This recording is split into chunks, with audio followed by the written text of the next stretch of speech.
Okay. All right. Welcome back, ladies and gentlemen. My name is Dave Hoenigman, coming in from Yokohama, Japan. This is Blown Speakers, episode 84. And today we're welcoming two special guests coming in from Saitama, right? Just north of Tokyo, I believe. Let's see, Taylor Mignon and Adam Gyenes. Thank you for joining us. Thanks for having us.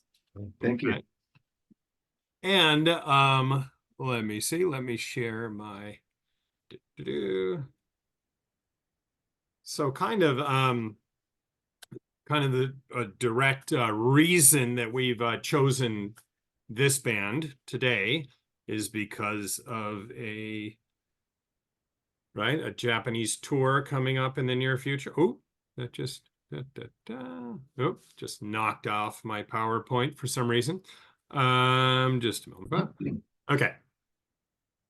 Okay. So we're going to talk about the OCs, right, from California. And a big reason why we've decided to focus on them today is the fact that they are coming to Japan in April to play 8 shows, I think. And big news for OCs fans in Japan. And yeah, and you guys decided to talk about this album, 2019 Face Stabber. And yeah, first I want to ask you why are you a fan of this band? Why did you choose this album? Blah blah blah. Go for it. Oh, that's all right. If you don't mind. So yeah, a friend from my hometown, Lincoln, Nebraska. We were all into music, and he thought I would be interested in this group called Cold. This album is called Cold Plums, but the band name is Damaged Bug, and it's a side project of John Dwyer, and it's a lot more experimental electronically, and so I kind of went through the back door, and then I heard from a mutual friend, Dan, that well, you should check out the OCs, and I think that this album that we chose today is just a great it's a great entry. It's a good introduction to the band. And it's the first song that really blows me away. Heavy, the Daily Heavy. And that just whenever I hear that, it just pumps me up. It's just out of this world. I don't even know how to describe what what kind of genre it is. Of course, overall, it's like garage, psych, but there are also like punk elements, and there's progressive. There are all types of genre going on, but they do put out a lot of albums, and it's hard to keep track of everything, but this was that just made the first impact on me. Uh and then when you listen to the whole album is great. uh and there's the side D. It's a 2 LP album. Side D is a just a one song, what is called Henchcock or Hengelock, yeah. And it's pretty amazing as well. Yeah. Yeah, I got into the OCs from this guy, and yeah, and Face Stabber was, I think, the first album you played me, and yeah, I liked it a lot and got into it, and then slowly sort of started picking out other albums of theirs that I've been listening to a lot too. I've probably got 5 or 6 on like, heavy rotation on my headphones all the time. And I don't know, it's just at the age I'm at now, like I'm 45 years old, like I didn't really expect to get really heavily into new bands at this point in my life. Like when I was you know, my musical journey is kind of like when I was a teenager, I was into punk and like, you know, some bands that have just like blown me away, that I've liked everything they did, that, you know, that I've continued to listen to and never get bored with, bands like Fugazi. Yeah, and then like more recently, things like Can.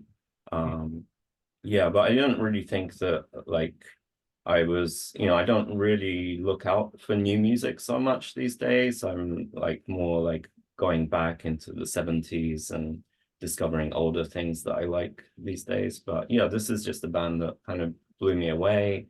Um, I liked everything I heard more or less. And yeah, and this album I just think is like a really kind of good amalgamation of everything that they do. I mean, like you were talking about genres earlier, like psych and progressive and garage, and you know, they've also got kind of punk and post-punk, maybe some kind of post-rock or krautrock influences in there too. And some of the other albums are more distinctly one genre or like a concept album. This album, I find it really hard to like pinpoint any one like concept, but it kind of has all of those things together in a way like you said, you can't really describe the genre of it, but it has all of those genres in it. Yeah, so for that reason, I just think it's kind of like the kind of like really good entry point into the OCs. Yeah. Yeah, and I never got into psych or garage at No, all. me neither. Yeah. And but when I heard this band, it just it was like a gateway, and it was, oh, this is wonderful. This is amazing. It's unique. It's original as well, I think. Yeah. And I've got friends where it's like I've tried to get them into the OCs and like describing them doesn't really do them justice. Like if I talk about the like, oh, they started out doing this kind of garage rock psych sound, but then they've like expanded and like brought these other influences into it. Like I don't think people are that impressed when you describe it like that, but when you hear it and it's just like, you know, it's just, it has all of those things, but it has its own unique style that you can't fail to recognize once you know it, right? It's like, you know, you hear the OCs and you know that who it is, right? So yeah, kind of transcends Yeah, all of those labels, I think. that's right. And what was I going to say? Seeing them, like, there are a few albums that have like DVDs. So I had some friends come over a week or two ago, and seeing them play live is another element that, especially John Dwyer. I mean, I think that the signature sound comes down to him. His unique guitar playing, where he has his guitar so far up, and he looks like a little schoolboy with his shorts on, in a way. But and then the two drummers is a spectacle, at least.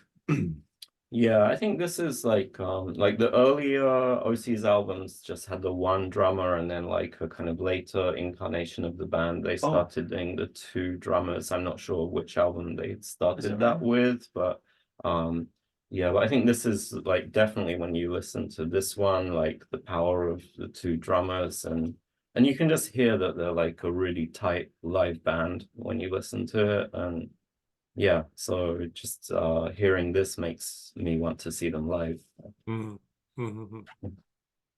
Well, Taylor, you said it's hard to keep up with all their releases, but Yeah.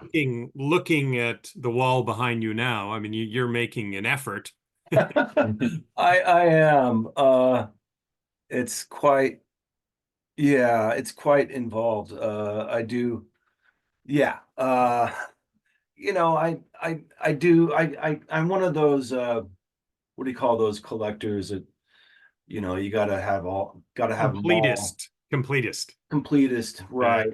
But I need to learn my ways. And, you know, even with the OCs, there might be one or two albums that I don't think are that great, you know. What was it? Panther something. What was that? Oh, this one. Yeah. Rotate. Panther Rotate is like, maybe.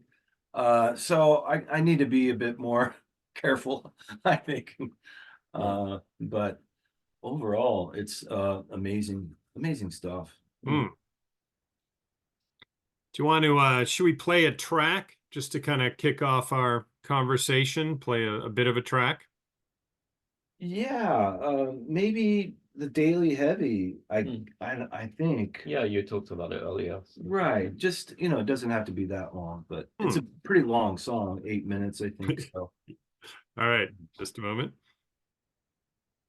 Okay, so we're going to listen to an excerpt from the first track on the album, The Daily Heavy. Yes.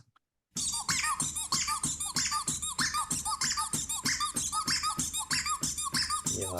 Actually, there was one that's the video, but that's okay. Yeah, that squeaky boy or whatever it is. Okay, we've decided to go with the official video for that track. So again, from the top.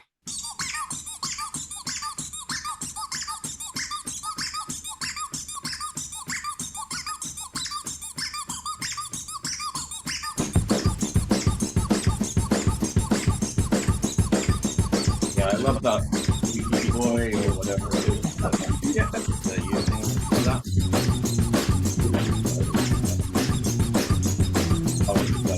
In line with the drums like that.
Yeah, so I think there's a lot of like the good stuff about the OCs in there, like the tightness of the rhythm section with the two drummers, and the bassist's really great too, right? And then yeah, like his pretty unique singing style that maybe like sometimes you find a little bit irritating on other albums, but I'm warming to it. yeah, I don't know, I like it. Like it's just like yeah, and then yeah, I think you have to kind of mention his guitar playing. He's like a pretty amazing guitarist, really, right? Like, you know, I'm not really sure how much recognition he gets as a guitar player. Like, I don't read guitar magazines or that kind of thing, but you know, I think he's probably like one of the like, you know, guitarists that people should like pay attention to these days, maybe. Yeah. the lyric to this one, I do have the lyrics in front of me, but it's it's quatrains. I don't know if you say that with lyrics, but it's a perfect rhyme at the end with asunder, under, plunder, thunder, and you know the descriptions. A new stop, baby, torn asunder. I shoved you down and you went under. I don't see us living on the stuff you plunder. And in general, talking about rifles and a world of thunder, the world's asunder, a glue dude, a glue dude with a gun look of wonder. So a glue dude could I think they're based in San Francisco, so I think that some of the lyrics do have some meaning, and that I've looked at this a little bit more, and it could describe sort of the general situation on the streets of San Francisco sometimes. It says they formed in San Francisco, now based in LA. Okay. Well, LA too. Yeah. I mean, Yeah. it's pretty crazy there. And I really do think that it sort of reflects a social the social situation and at how absurd it is, and maybe the songs might be trying to make sense or express that reality of the craziness of everything. Yeah, but I think they don't take themselves too seriously, right? It's like there's a lot of playfulness. Oh yeah, in oh yeah, everything, and sure. yeah, the lyrics and a lot about the voices he uses. I think he's kind of like playing characters or roles when he's singing a lot too, maybe. Yeah. Yeah, I can see that. Yeah. Yeah, there's this one song called Fuji, Mhm. and it's just run, run, see through sun, bum, bum, bum, 1, 2, turns the screw, bum, bum, bum, hold your reins up high, bum, bum, bum, see a hand in the sky, bum, bum, bum. It's pretty playful, you know. It's uh kind of formulaic in that way, in the sense of the writing style. But yeah. Mhm. And you know, there are these titles of words that you're not sure, like scutum and scorpius. I'm not sure if what that refers to exactly, or golu. By the way, like the first song seems to refer to like a creature, and maybe Golu might be the name of a creature. And I'm I meant to watch a video on there's a video that you saw that talks about the album art. Yeah. There's a live video you can find. I think it's a KUXP live series video of them, and they play a few songs from this album on that video. It's up on YouTube, and he talks about the artwork. It's a pretty interesting story. Yeah, I'll try to do it justice. Yeah, this painting on the cover. So apparently this painting was originally like mural that was painted on the door of a van, like back in the 70s or 80s. Like, you know, I guess people in California who were into a certain lifestyle or kind of music would want to have their van decorated with this kind of imagery.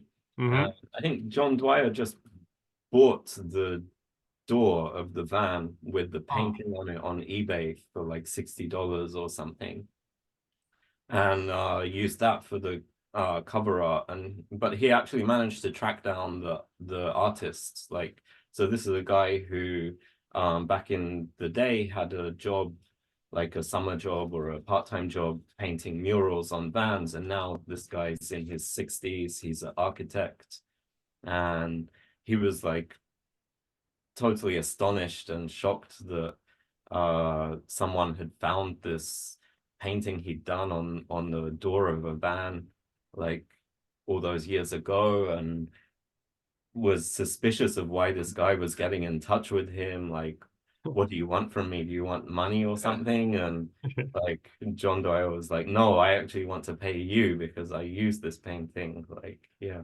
so That's nice. yeah. Yeah, I think they have a lot of imagery in their artwork, and probably also it reflects in the song titles around kind of role-playing games and monsters and magic and those kind of themes, right? Sorry, Taylor's just gone to the door, I think. Hmm. Yeah. So John Dwyer does all the artwork, right? For I think well, I don't think he, like I said, this painting was done by somebody. I guess he curates or puts it Hmm. together or has the concepts. Hmm. Yeah. I don't know, maybe on some of the other albums he's actually the artist. I'm not sure about that. Yeah. Oh yeah, the artwork is amazing on a lot of these albums. Yeah, I don't know. This one is pretty cool too. Floating Coffin. Yeah. This is also a really good, fine album. Uh, what is that? Strawberries with fangs Yeah, yeah, yeah. and eyes, and then sort of this backside here. Uh, anyway, eye-catching stuff. Yeah. I mean, Yeah. the visuals are amazing, right? The album covers and what the music videos, the animations that I've seen, like the one we just showed. Mm. I mean, they all seem to be great. Yeah. And they're so prolific. I mean, they seem to tour constantly, and then just whenever they're not touring, they record and release 2, 3 albums a year. Hmm. I don't know how many albums they have now, about 27 or something. Um, it's a bit daunting getting into a band like that. Like, you don't know where to start, or you don't know which ones are the hits and the misses, but Daily Heavy's Face Stabber is a good inroad, I think, and Yeah. there aren't too many misses. No. Yeah. You were mentioning the videos just before that last song, the Henschlock is also made into a video, and I saw it this morning, and it is just a lot of kind of crazy stuff that are shown in the video. One guy who's obsessed with his iPhone or portable phone, and then he's like hitting it with his head, and then it gets attached to his head, and it's like a big eye with I don't know, something coming out, sort of like a cult looking kind of a image. And when he has it on his forehead, he's like so happy and becomes popular, and then the energy dies out, and then the girls leave him. It just so there are some meaning and there that you can find, and it kind of does reflect. I don't want to get too serious about that, but silly things that happen and really crazy stuff. And our mutual friend Dan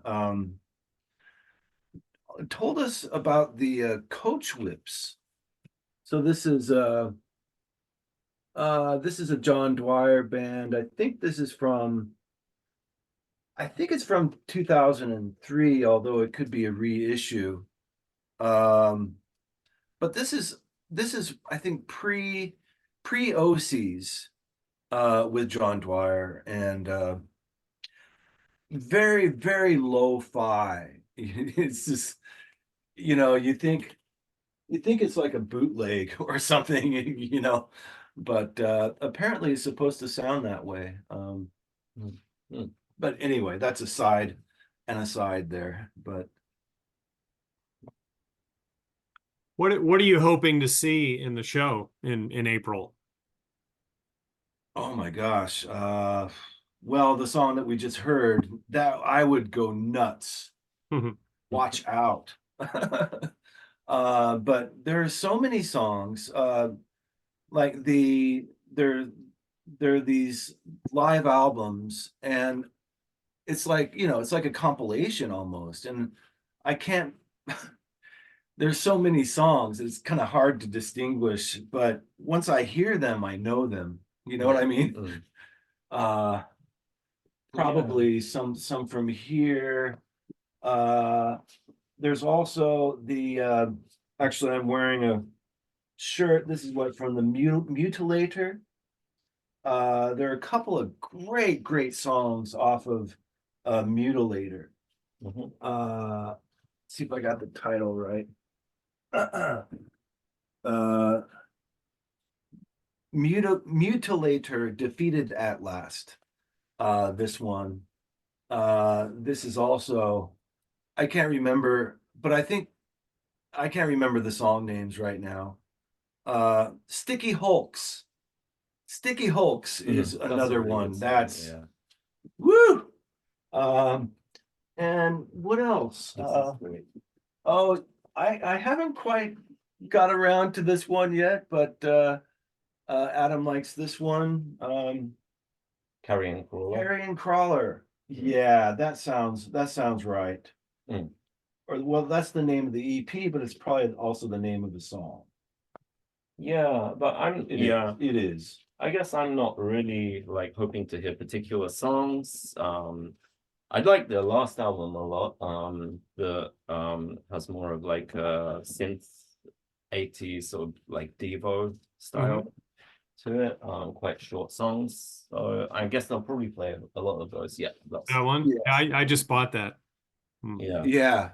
Quite different from the garage psych. Yeah. Yeah.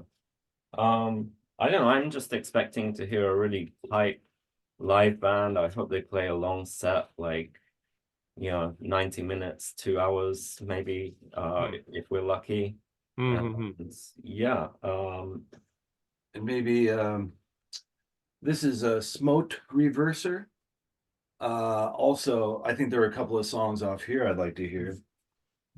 Yeah, also just seeing a band with 2 drummers is always such a spectacle. Like, I saw Tortoise a couple of times back in the day, and yeah, that was always just as someone who also plays instruments, plays the drums myself, just seeing like that syncopation of 2 drummers is just really mind-blowing sometimes. Yeah. Yeah, and you are a musician as well, with some active playing some gigs here and there in Tokyo. Occasionally, yeah. Yeah, you got a gig coming up? Nothing coming up, but yeah. Yeah.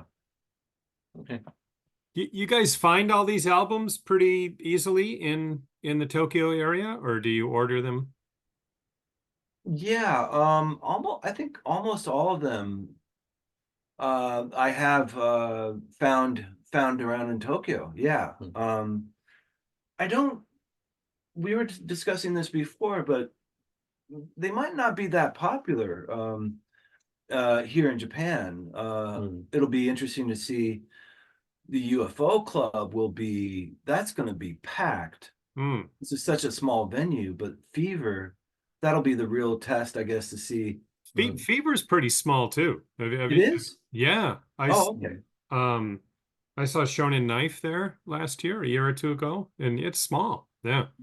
Oh, okay. Yeah. Oh, wow. A few hundred people or something. Yeah, I would say. Yeah.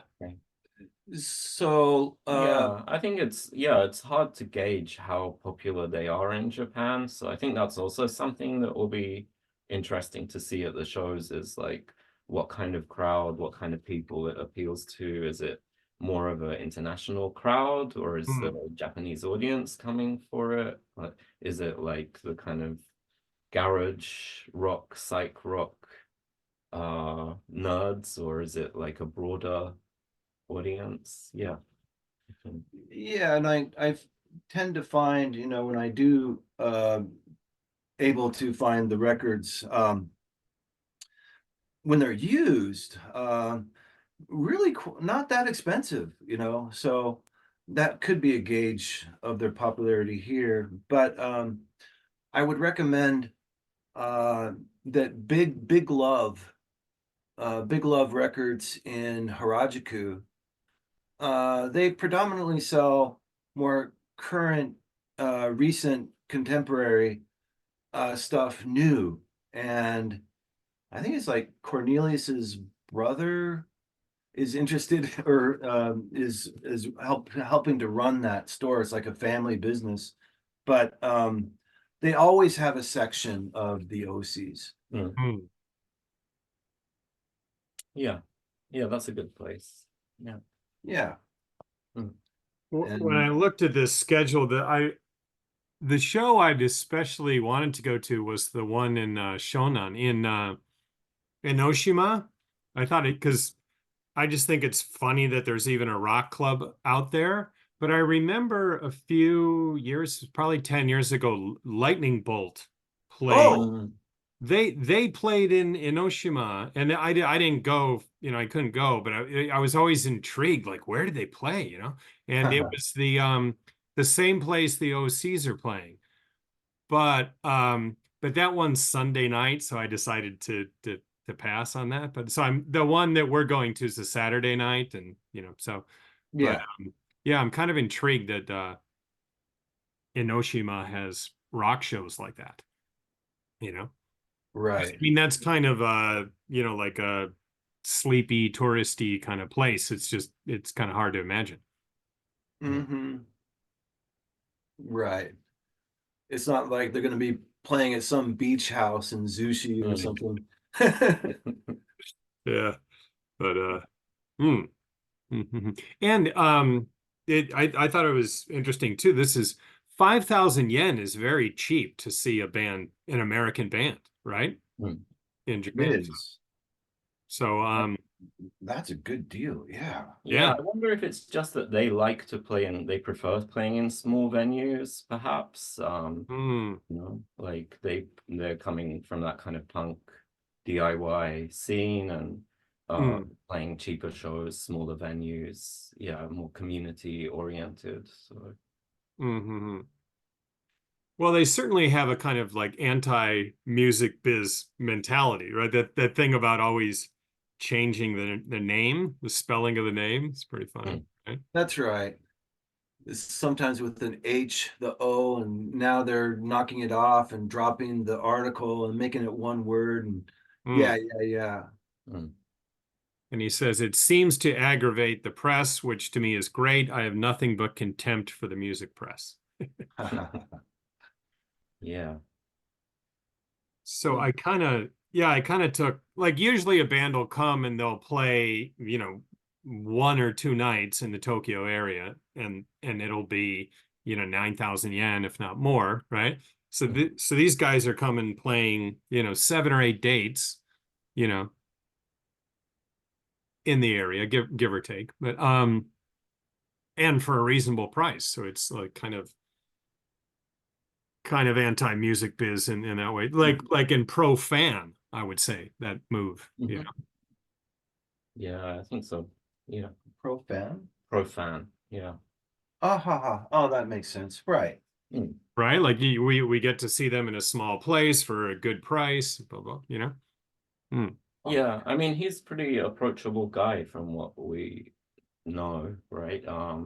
We actually did a song together with our other friend Dan, who Taylor mentioned earlier.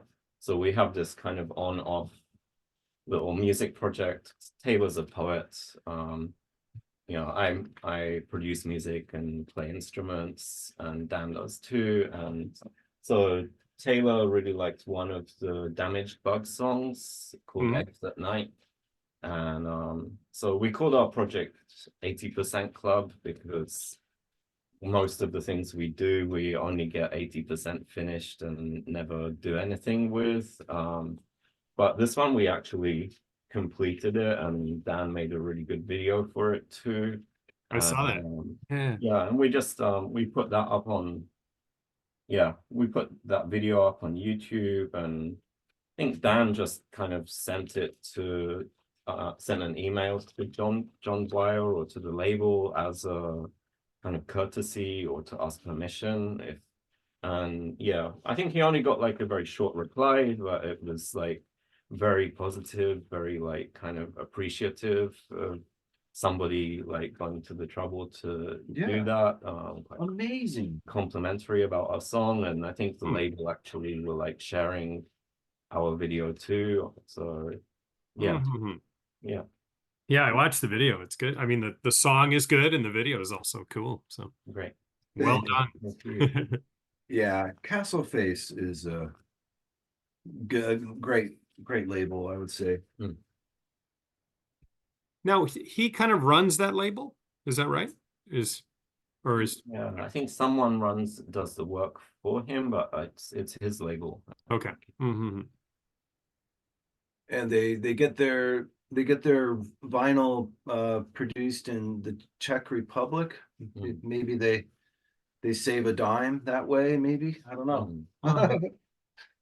Yeah, But you said the prices are reasonable. Yeah, I think, well, I mean, nowadays there's probably more pressing plants, but you know, back 10 years ago there weren't that many pressing plants left. But the one in the Czech Republic is I think it's been used by like the punk scene for a long time, like as a kind of go-to, like economical, good quality vinyl pressing. Oh wow. So one song I'd like to play, I think you mentioned, was that Go Lou. Okay. Yeah, let me fire that up just a moment. Okay, we're gonna listen to another track on the album, Go Lou. Check it out.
Wow, it's about Total punk. it's gory. Yeah, I mean, it's just That's such punk. some of it. I mean, something we haven't mentioned is just that some of the music is so insane, right? It's just like this breakneck speed, insane 2 minutes, and how anyone like came up with that, like it was just like I can't like think how you even start to like make music like that, but at the same time it's really musical. Like there's a catch to it, and like the melody and gets in your head, and um, Yeah, and like the lyrics reflect the video for sure. I don't know. On its face, you could say, "Oh, this is anti." It's like a vegetarian thing, like a not Morrissey, but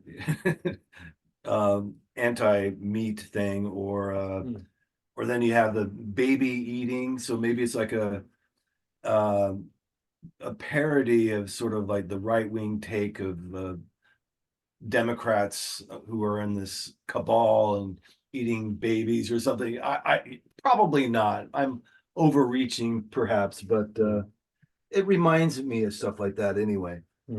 Hmm. And just that was total punk. And there's one song, I think it's on side C, and it's a short song. And it's just very ambient. Hmm. This ambient kind of a break to kind of refresh your palate, maybe something Yeah. like that. Little segue Yeah, yeah. between songs. Yeah.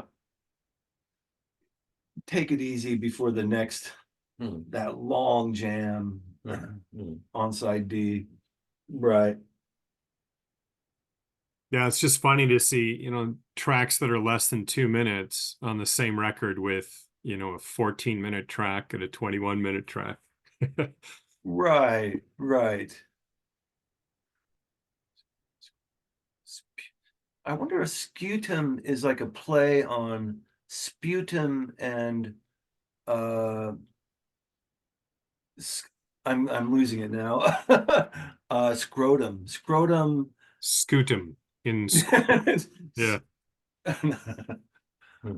Anyway, edit that out though. Or don't. Or don't. Yeah, I mean, great song titles, great album titles, great art. I mean, everything's just very well put together, And how do they do that at such a high level while being so prolific? We don't know. hmm. It's And like impressive. you can see that, like, just sort of looking at the lyrics, there's a lot of weird things that are happening that, well, some of it's drug related. And like, honestly, yeah, if when I listen to this album, I feel like I need another drink. Something. No, uh, but I think that that John Dwyer, he may have led that kind of life before, but it seems like something that he has overcome, a sort of addiction. I'm not exactly sure, but from my impression, I think I've seen him be interviewed a few times, and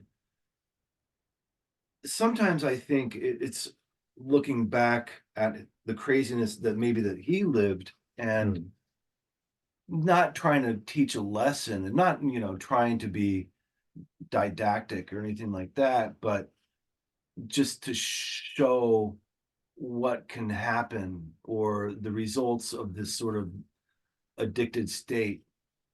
Yeah, I think maybe that's kind of like part of like the kind of earlier phase of the OCs, and the more recent phase is like maybe now he's kind of cleaned up, and like I don't know like the story, I don't know what he was into, but yeah, definitely quite hedonistic earlier on, whereas now I think they're just really focused on the music, on being productive. And I think a lot of the kind of creativity comes from, like maybe that experience. Yeah. Mm. Yeah. Prepare for this, I searched to see if there were any podcasts, he was on, and he was on WTF, the Mark Maron podcast in 2016 or so. I listened to that a day or two ago. Yeah, he talked a lot about kind of his younger crazy party days, and yeah, what you guys are saying is true. I mean, it did fuel this Mm, to some degree. mm. Yeah, yeah. So yeah, it must have been some life, and maybe he's using that experience, like you said.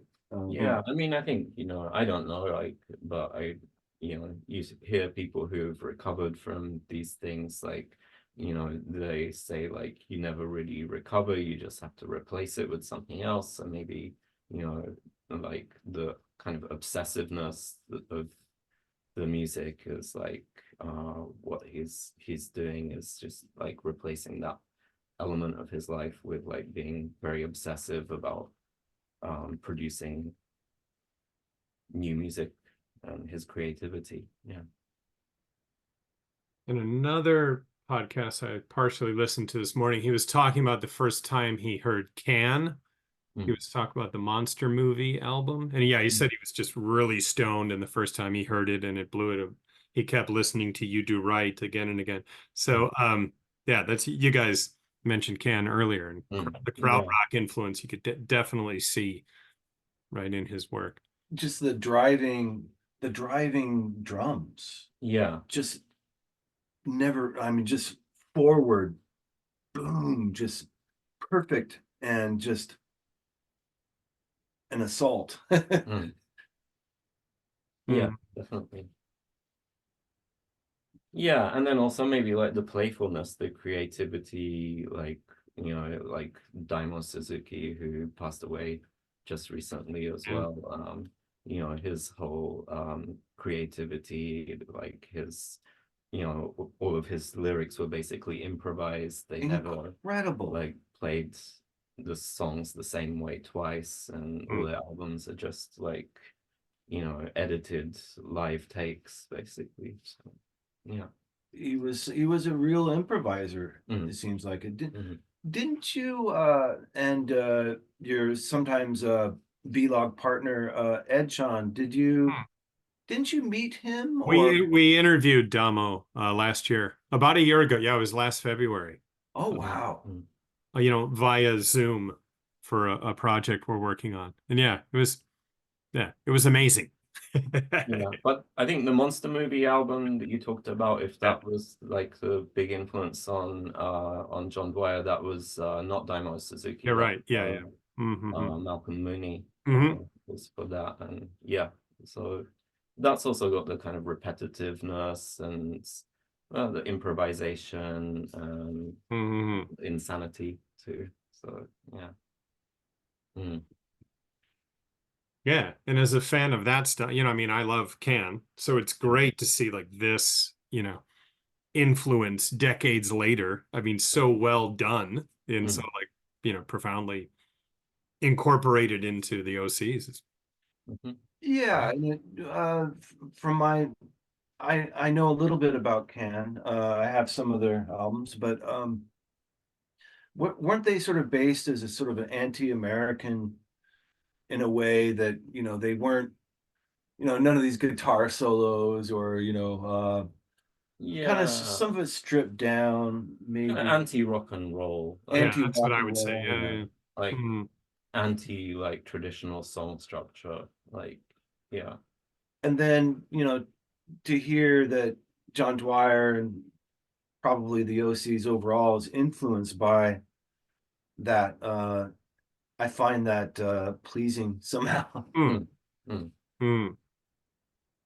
But they're clearly not only influenced by that. Like you hear so many other things go through. Like the track that we just played doesn't sound like Can at all, right? Right. I mean, through this album, I haven't gone through each one systematically and taken notes or anything.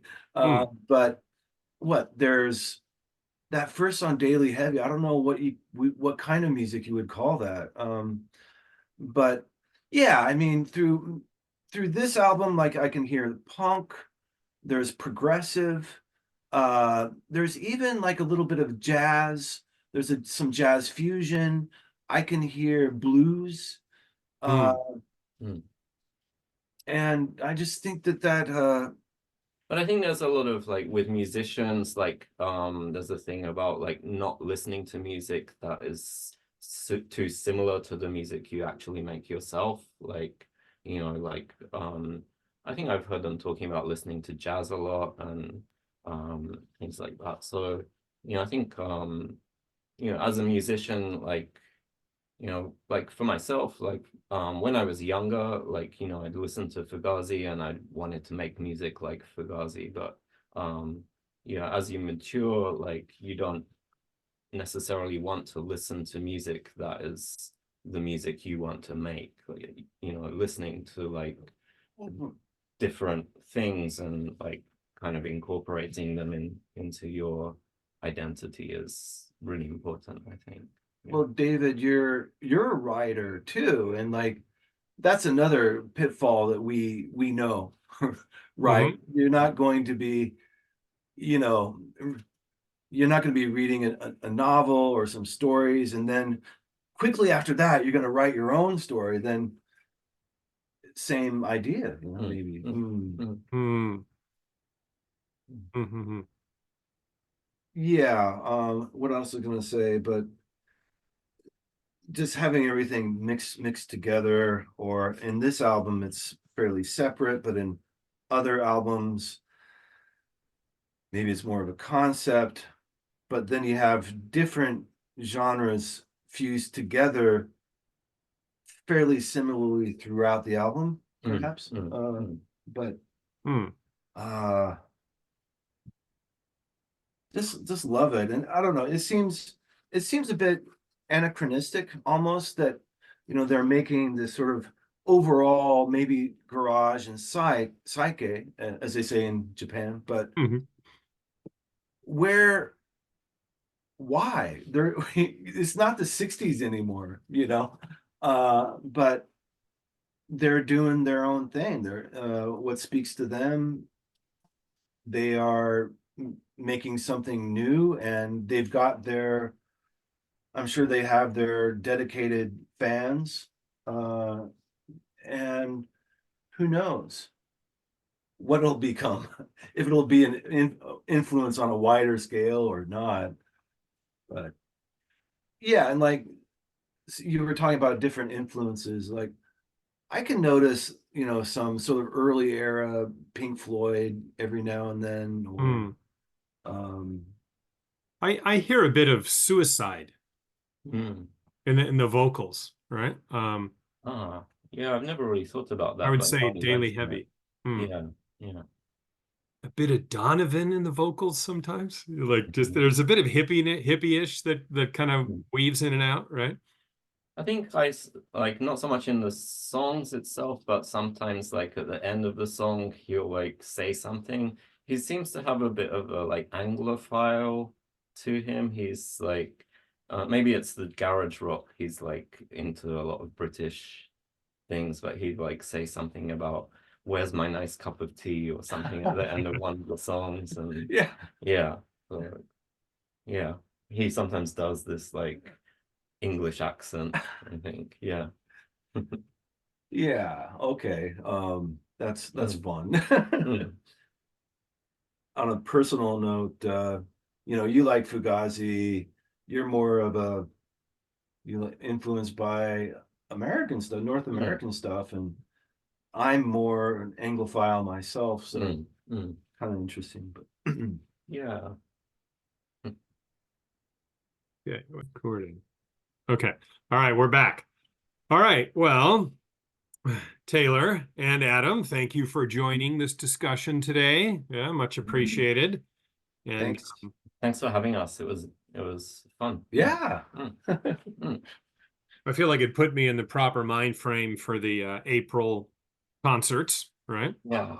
Hmm. Yeah, like we were talking about it before, because like we don't feel like we're experts on the No. OCs at all. We don't know a Yep. lot of trivia about them or anything No. like that. So we were a little bit anxious about whether we'd have enough to talk about for you, but Yeah, yeah, we're just it's aficionados, you know. Yeah. Aficionados. but yeah, Hmm. just kind of it was nice to just give everyone's personal takes on it and Yeah. share, right? Absolutely. That was Mm. perfect. Perfect. Thank you. So we're going to go out with, so the last track on the album, Henschlock, right? It's a 21-minute track. We're just going to play a minute or two from the beginning of that track. Yeah, to take us out. Sounds good. All right. And we're going to show the video, or at least we hope to. So another great music video from the OCs. Okay. Thanks for watching, everyone. See you in April at the OCs show. Oh yeah. Yeah.